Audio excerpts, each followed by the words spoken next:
pissed off black people again and reignited the hate mob against them. Now, his response, I personally don't have a problem with. I just don't think it was smart at all to do. He came on specifically to respond back to the recent backlash he was getting, because George Floyd family has made it pretty clear they not rocking with Kevin at all. And they made it clear during an interview with Lauren LaRosa when they brought up the Kevin Hart roast, and they brought up how Tony Hinchcliffe during this roast, as well as other roasts, disrespected George Floyd, made fun of George Floyd, made George Floyd a subject of discussion when, you know, George Floyd was not in the room, and a roast is supposed to be a roast of the people in the room.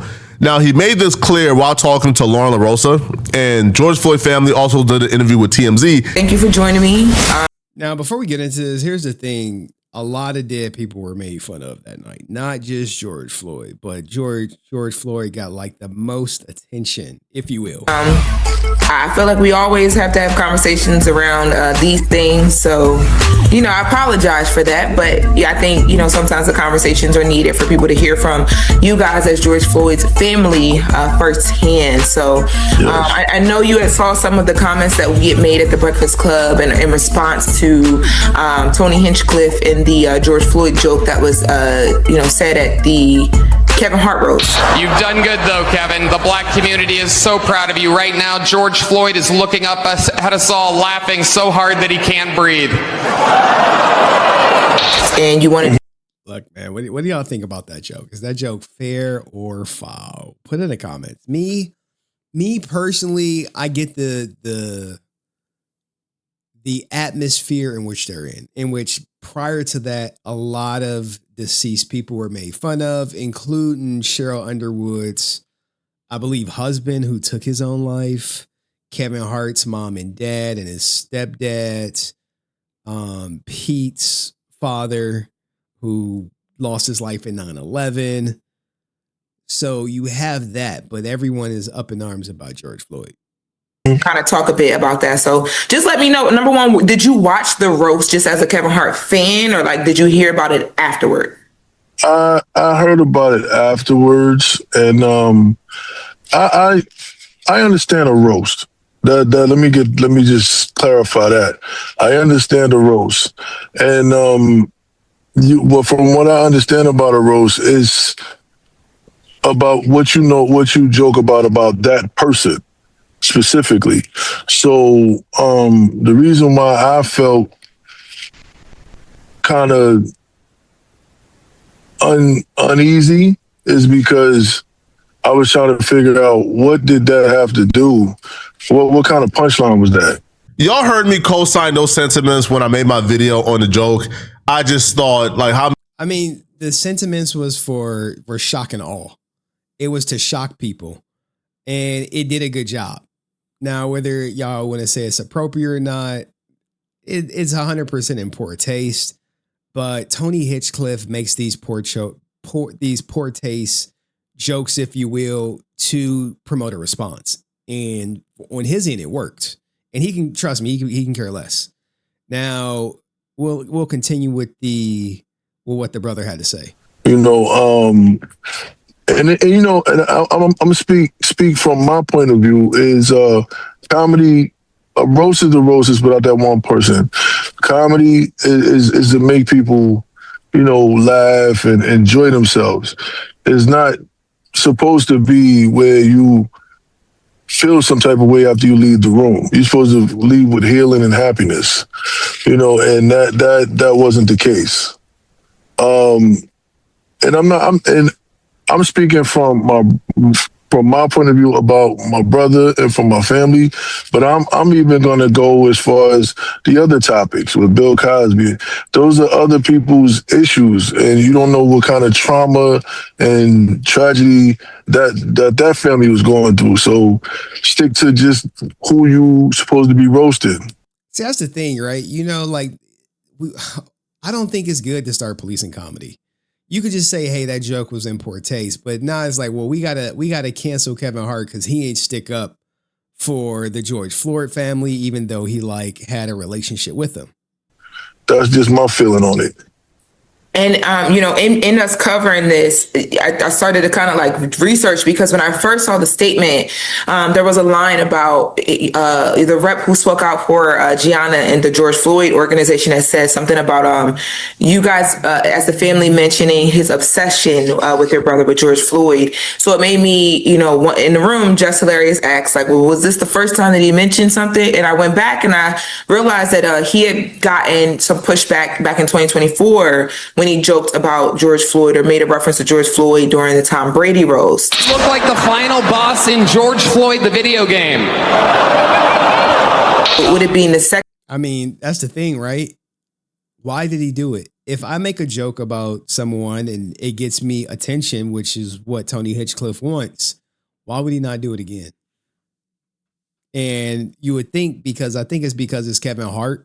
And, black people should stick with black people, stick up for black people. And people are like, yo, Kevin Hart really didn't say anything negative towards Tony Hinchcliffe. But I already saw Kevin Hart's response. Second time, do you feel like it's even more of a disrespect, or like, does that kind of compile onto things for you?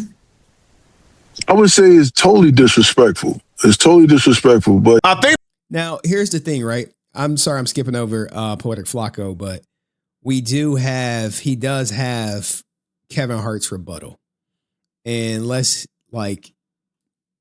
he's here just to address this George Floyd joke in the quote unquote backlash, if you will. It wasn't a tasteful joke to our culture, to our audience, but our audience that's watching the roast, if you're watching the roast, you get why they're doing it. You get why the racial humor is on the table. Like, it's not, I wasn't shocked. Like, that's what they do. Go look at the Tom Brady one. Like, that's what they do. It happens every year when they do a roast. It's not new. This isn't it's not a new agenda. It's not a new approach to comedy. Do you feel like Tony Hinchcliffe went too far when he made that joke about George Floyd? It's Tony Hinchcliffe. Yeah. Like, I don't expect less. I don't expect more. I feel like you're saying going too far is the point. I don't want to put words in your mouth. Yes, I mean, that's why you're there. Mm-hmm. And I hate to say this, but I'm going to, because we're being honest. People are talking about that joke. Talk about his set. Tony Hinchcliffe arguably had the best set. People. Now look, here's the thing. He did have the best set. He probably had the most offensive set, and his set definitely got the most laughs. His set is definitely the most talked about. You really don't even remember what some of the other people said, right? You like, it's tasteless. Yeah, it is tasteless. There are going to be tasteless jokes, but are we going to cancel Kevin Hart for it? And Kevin Hart is like, well, what should have Kevin Hart done in the moment? And I see Waldo say, comedy is subjective. Nothing is off the table. I mean, they even made fun of Charlie Kirk in there too. So that's just more to it. But let's finish hearing what Kevin Hart had to say. I get why they're being told. Mm-hmm. Yes. Like, I'm not looking at Pete crazy. I'm not looking at Tony crazy. Like, that's what I know what you're going to do. Mm-hmm. I know your style of comedy. Did you see the interview that I did with Terrence Floyd, George Floyd's brother? No. So he said, no shot to you. No, I expected you to kind of be the person that would like stop it right in the moment, or just not allow for certain things to happen. And he also said he wanted you to come harder. He said if they're going to joke, why you ain't come harder with your own jokes? All right, racist jokes, I guess. This is actually a good thing to give a rebuttal to. See, they talked about my dead mom and my dead dad. Said that they were running a train on my mom. Hilarious. Right? That was crazy. Yeah, that was Regina killed that. Right? Yeah, oh wait, that's right. You probably should say killed that. You see that? There was no issues when talking about his dead mom and dead dad. And people are going to say, well, we can't make fun of people who were murdered. I think George Floyd was murdered. I don't think it was like fentanyl that killed him. I really think it was the neck on the knee. But at the same time, people are going to say, oh, well, Kevin Hart's parents wasn't murdered. George Floyd was. So we shouldn't make fun of George Floyd. Well, what about Charlie Kirk? There was no uproar about the Charlie Kirk jokes either. The jokes about Kevin was on a slave ship in a bottle with like the ship in the bottle. Like, I'm going to appreciate humor. I don't get affected by the attempt of humor. I get it, right? In this case, like, do more. It's my production. We're live. The more is what? Like, what is it that you expect me? You want me to take a live production and stand up and fight Tony or have a reaction? Like, Tony told a joke. It wasn't a tasteful joke to us. We didn't like it. Okay. Hey, man, that joke. We move on. I don't understand why we stand on a hill and it becomes like this big thing of like, oh, man, they do this and they're attacking the culture. It doesn't have to be that. It literally is either you're a fan of this level of content or you're not. And if you're not a fan, then you don't watch it. So Kevin Hart. What do y'all think? Look, guys, Kevin Hart's not going to get canceled for this, and neither is Tony Hinchcliffe. And I think that's what people, by and large, want. And I'm here to tell you it's not going to happen. Now, we do got Tony Hinchcliffe's response to all this quote-unquote new backlash, if you will. But he's right. So, okay, so people look in the chat look like they're siding with Kevin Hart. Hey, if you don't like Tony Hinchcliffe's comedy, don't watch. When Tony Hinchcliffe come on, turn off the TV.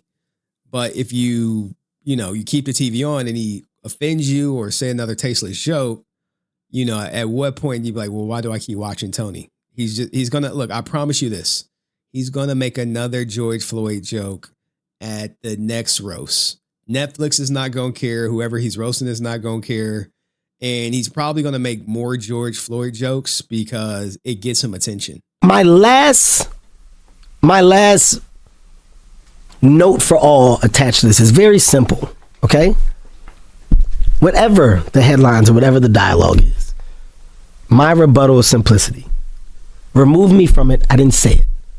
If you are upset that the night went on, that's a different conversation. It's nothing I can do. It's a production. It's a live production. He cooking. I'm not compromising the live production for a reaction of what? What do you want me to do? I'm supposed to drag him off? You want me to fight afterwards? You want me to turn it into like what? That's not what I agreed to do. That's not the job at hand. The job at hand was to produce a successful roast, which I did. I also got the rebuttal. I also got to say at the end. What are we dealing with here? I'll say it again. Stop talking as if I said it. Mm-hmm. So when you say the family and the family's affected, I didn't disrespect the family. Showed up for the family when it happened. Made sure that the family felt supported. Made sure that all things there were actually cool. Behind the scenes, just as an example, you know the one person that I talked to? Who? And I'm not even going to tell you the conversation? Stephen Jackson. Oh, I know he called. That's because that's my nigga. Yeah. Hey, Stack, let me just call you, man, so I can explain to you like the world of the roast, X, Y, and Z. Mm-hmm. We talk. I get it, Kev. We had a great conversation. But that's what I mean when I say, hey, man, let me call the one person after. And that's before whatever you're talking about. Mm-hmm. That's immediate. Mm-hmm. Stack, hey, Tony threw one out there. It's this and this, but you do know that that's what this is a roast. But I just want you to know from my side, that man is on his own. Why you ain't lead with that, Kev? You should have been leading with that the whole time. Because I don't need to. People just want to know you care. I don't need to prove to people that I give a No, I don't. Just this time. This one time. No. Bro, he's a billionaire. He don't got to prove nothing to nobody. It's not going to have any impact on him. Yes, this one. No. If you open that door, then that's the door that people expect all the time. Why the f*** do I need to do that? I think it's because of how much the George Floyd situation affected so many people. I think I get what you're saying and how you stand on your business, and I respect you for that. I'm not talking about my business. Look, people are going to try to paint Kevin Hart as doing something wrong. Now, look, I actually have Tony's response to all this drama, right? Because he addressed it in a small clip, right? Where he talks about, hey, I got called this and people said that about me. Here's how I feel about it. Now, his stance is going to be, it might piss more people off. It might literally piss more people off, but at least we got it. Something else, huh? It's the first time I've been called a Nazi multiple times in just a few hours. I guess that's what LA writers' rooms, all these a lot of mentally ill liberals out there that somehow with all these fucking blacks and Jews and Mexicans around me, I guess I'm a fucking Nazi somehow. I guess the guy that pulls names out of a bucket giving everybody an opportunity is a Nazi. Isn't that something? I was called that by a bunch of people that have never written anything in their lives, that literally have just been reading cue cards and teleprompters every project they've ever done, with the inability to improvise whatsoever, no opportunity to have their own thought. They just read what the writers wrote for them without any originality whatsoever. And the writers I used to work with, there's a few great writers in that writer's room, and the rest of them are just living in a bubble of mental illness, and it's very exciting. But, I mean, the most of it, you know what I mean? I got called a Nazi, gay, a racist over and over again. I'm none of those three things. A little fun fact. What do you guys think? You think he's racist because he made the George Floyd joke? And I get it. I see answering and say, hey, no making fun of no talking ill of the dead, no matter what the race. And Tony's going to say, nah, answer. I'm going to make jokes about everyone living or past. Like, how many people make fun of like Michael Jackson? He gone. And some people do it tastefully and some people do it distastefully. But at the end of the day is, you know, their form of comedy, and Tony Hinchcliffe's audience expects that. They expect them to make these, if you will, I guess to some people, tasteless jokes. And to others, they'll be called edgy jokes. But they are they are fat, ugly, black, and Jewish. Everything I said was real about them. Just a reminder. Because I woke up today, and even though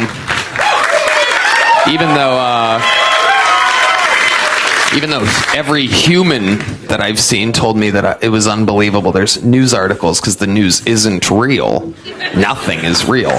That say that I got lit up by Chelsea Handler, which is very, very funny, because that's not what happened at all. You can't believe anything you see or read on the news anymore. You have to actually watch the thing for yourself.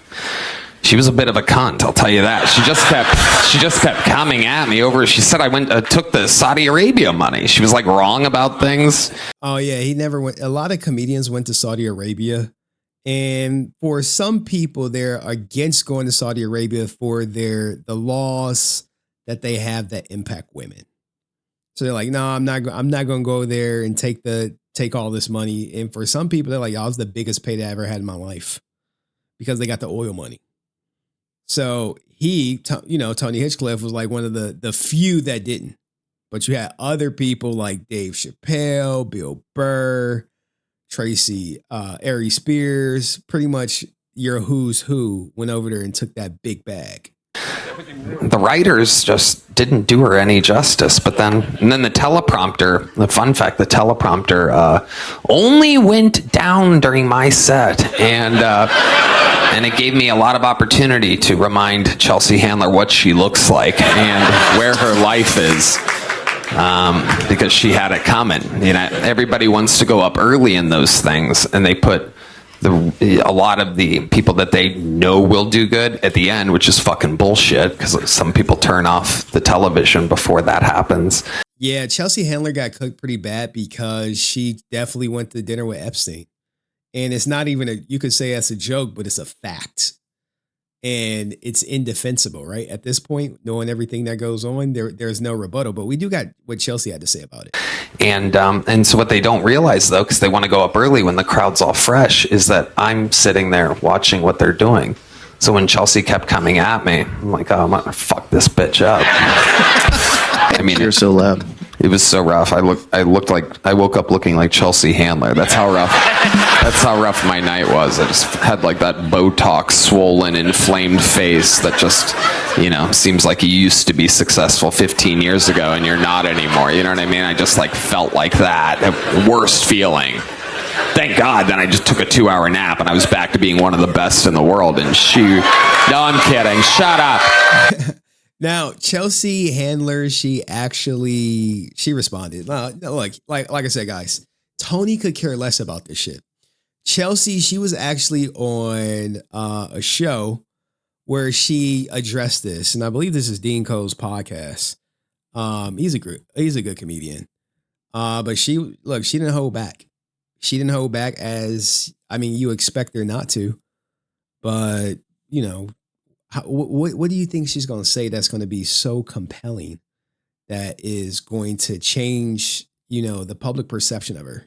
I don't have a lot of, I'm 51. So like, I'm pretty secure with who I am. Yeah. I don't care if these guys say that I'm a whore. Mm-hmm. Like, I'm doing exactly what they're doing, except I'm a woman and I'm allowed to. And that's real. Yeah, I'm rich, I'm famous, and I'm hot. So I'm fucking people. You're like, supposed to. Yeah. That's what I'm going to do. And I'm going to continue to keep doing that as long as, I remain as fuckable as I am. So I don't really see the problem. Yeah, no. I mean, salute to her. She does look good for 50. And I think a lot of other women should feel the same way out there, especially women that I run into. Yeah, whether you're famous, He's trying to get laid by other women, but she out here living her life. And typically older women like her are banging younger guys.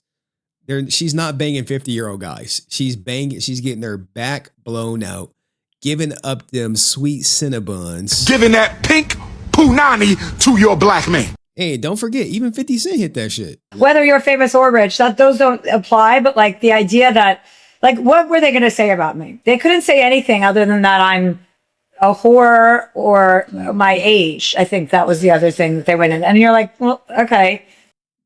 They also said you went to dinner with Epstein.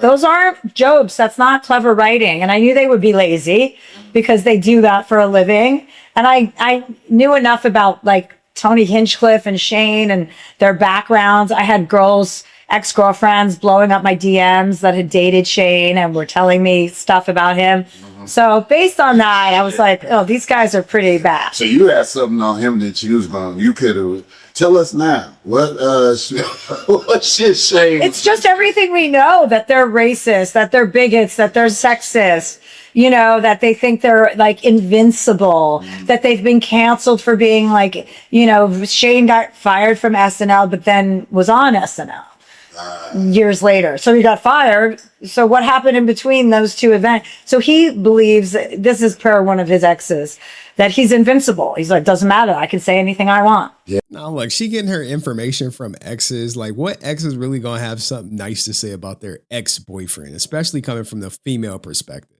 Yeah. Do you think that now a lot of like white comics, they feel as though that they can say something racist and it's going to further their career? Oh, yeah. They're going to get in with that group of like Roganites and that Austin group of Joe Rogan and all of those guys.